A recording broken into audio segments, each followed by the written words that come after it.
আসসালামু আলাইকুম। ওয়ালাইকুম সালাম। শাম্মাম, আব্বু কেমন আছো তুমি? আলহামদুলিল্লাহ, আমি ভালো আছি।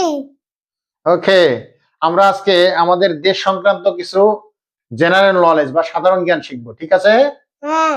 ওকে, তাহলে আমি জিজ্ঞেস করি, আমাদের দেশের সাংবিধানিক নাম কি? গণপ্রজাতন্ত্রী বাংলাদেশ। ওকে, আমাদের দেশের আগের নাম কি ছিল? পূর্ব পাকিস্তান। ওকে, বাংলাদেশের স্বাধীনতা দিবস কবে যেন? 26শে মার্চ। বাংলাদেশের বিজয় দিবস কবে? 16ই ডিসেম্বর। বাংলাদেশের শহীদ দিবস কবে? 21শে ফেব্রুয়ারি। বাংলাদেশে মোট কয়টি জেলা আছে? 64টি জেলা আছে। বাংলাদেশের বিভাগ কয়টি? 8টি।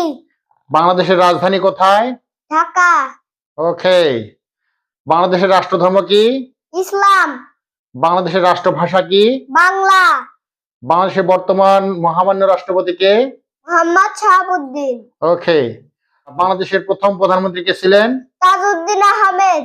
ওকে, আর বাংলাদেশের বর্তমান প্রধানমন্ত্রী কে? তারেক রহমান। ওকে, তারেক রহমানের জেলা কোথায়? বগুড়ায়। ওকে, এক্সেলেন্ট। তাহলে আমরা আজকে এ পর্যন্তই রাখি, আগামী দিন আমরা আবার অন্য কোনো বিষয়ে আলোচনা করব। ঠিক আছে আব্বু? আচ্ছা, আসসালামু আলাইকুম।